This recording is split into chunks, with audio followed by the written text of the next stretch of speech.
Oh, yeah. The Philadelphia 76ers, ladies and gentlemen, pull off yet another absolutely epic tank job. May have even outdone their previous tank job where they lost to the New Orleans Pelicans, who rested all of their players. This time, the Philadelphia 76ers found a way to out-tank the Washington Wizards, who have the worst record in the NBA, and sat Jordan Poole and Justin Champagnie for the entire second half. They still found a way to lose this game, and it is impressive at this point. You have to at least commend the tanking ability of this team. And it's just wild that this is the team that tanked so hard that the NBA came in and put a stop to it.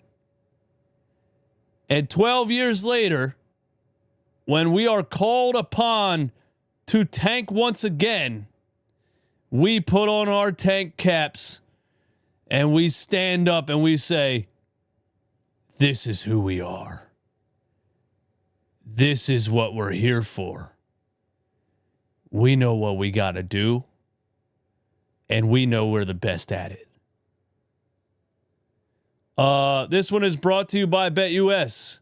Right now on BetUS, you can get 150% deposit bonus on your first deposit and 125% on your next two, up to $2,000 by using code YouTube150. Here's the live lines on BetUS right now. The Brooklyn Nets, unfortunately, are losing to the Toronto Raptors by a lot of points. We would love for the Brooklyn Nets to win a game, but Toronto's playing all their guys, so I guess they're trying to maybe make the play-in. We'll have to look at the standings, see where they're at. The Knicks are losing to the Clippers. That one's almost over. The Indiana Pacers down only 2 to the Lakers right now and are plus 148. That's interesting.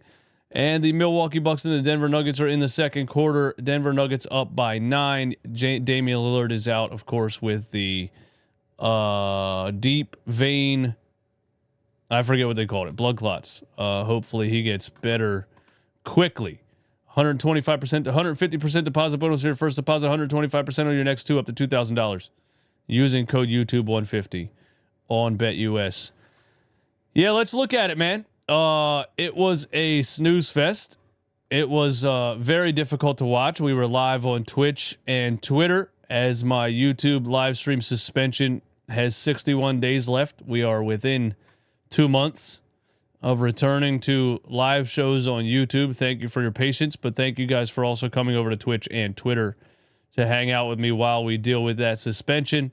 It was a tough one to watch.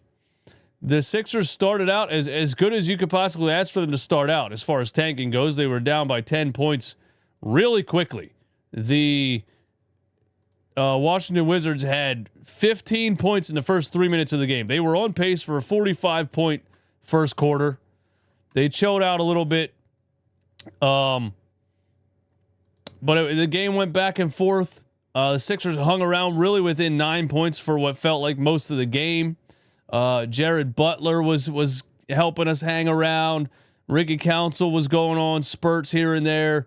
Gershon Yabusele had 21 points. He was he was helping the Sixers hang around. Of course, Quentin Grimes was helping the Sixers hang around. Thankfully, Quentin Grimes had a bad shooting night, 37% from the field, so he didn't drop a 46-point game and maybe win this game when we wanted them to lose.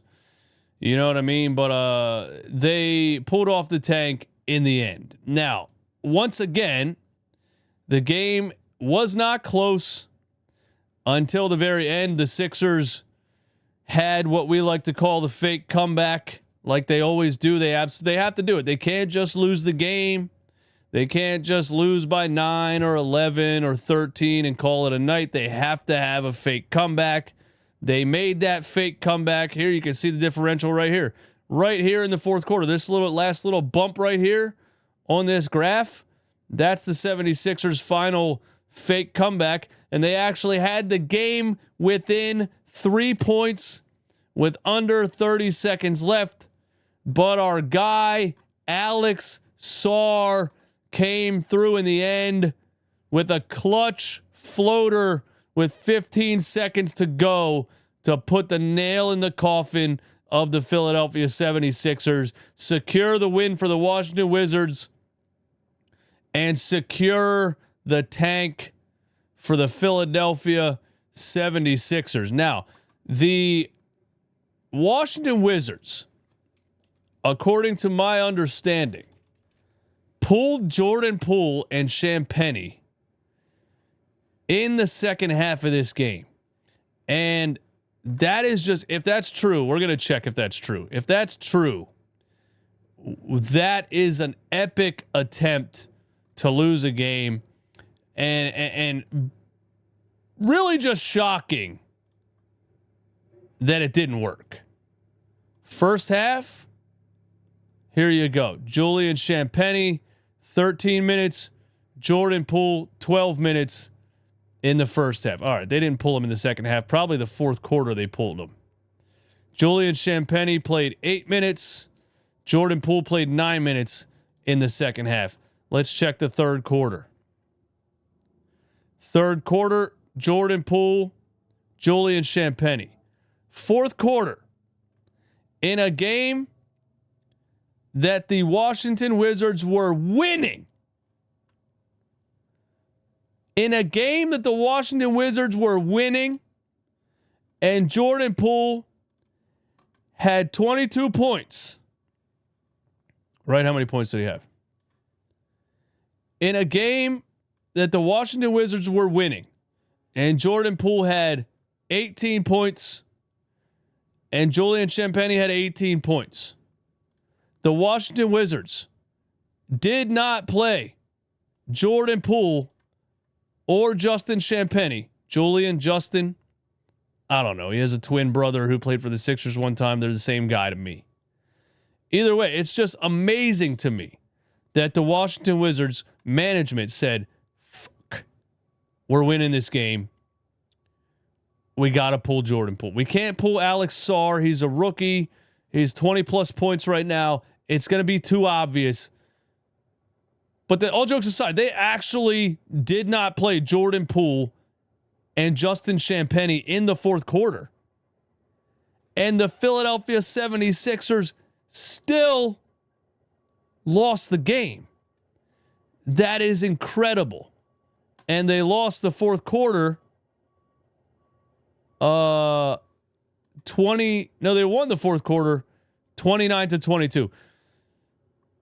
So the Wizards were up. They were up by 16 at one point.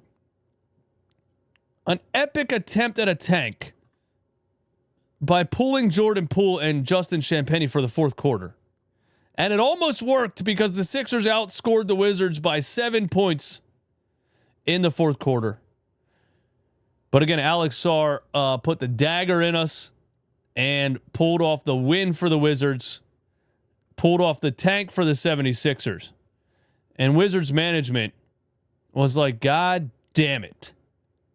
That fucking team is so pathetically bad that we have the worst record in the league. And we pulled our best player in the fourth quarter. And they still lost. You just got to give it up for you will never see a team tank as good as the Philadelphia 76ers. Everybody needs to stop trying. Stop trying to out-tank us. It's not going to work. We fucking invented this shit. Anyway, let's go look at the standings here before we get out of here. We'll go to tankathon.com. Well, let's look at the standings because I want to see where what did I want to see? What did I say earlier? I wanted to see where where's Toronto in the standings? Yes. Well, Toronto's friggin' 6 games out of the play-in, dude. Are they really trying to get in? Toronto's playing RJ Barrett and Emmanuel Quickley and everybody and beating the Brooklyn Nets. They're 25-47. Miami's in the 10th seed at 31-41. That's Dude, that's how many games behind. Where's games behind? Games behind. 33 to 20. That's 6. You're 6 games behind. There's only like 11 games left. 60, 72. There's 10 games left. You're 6 games behind. You're not catching Miami, Chicago. So why are you winning on purpose?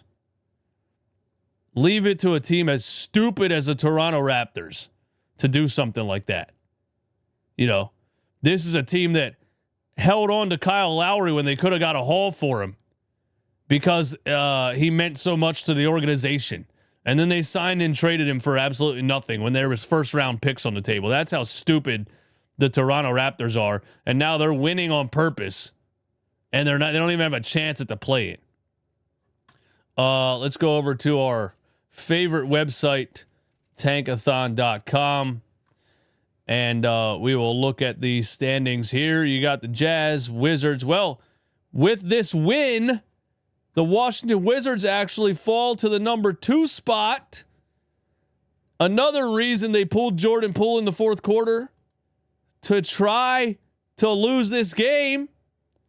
They fall to the number 2 spot. Now, 1, 2, and 3 have the same odds at the number 1 pick, so it doesn't really affect them, but I feel like you still want to be number 1.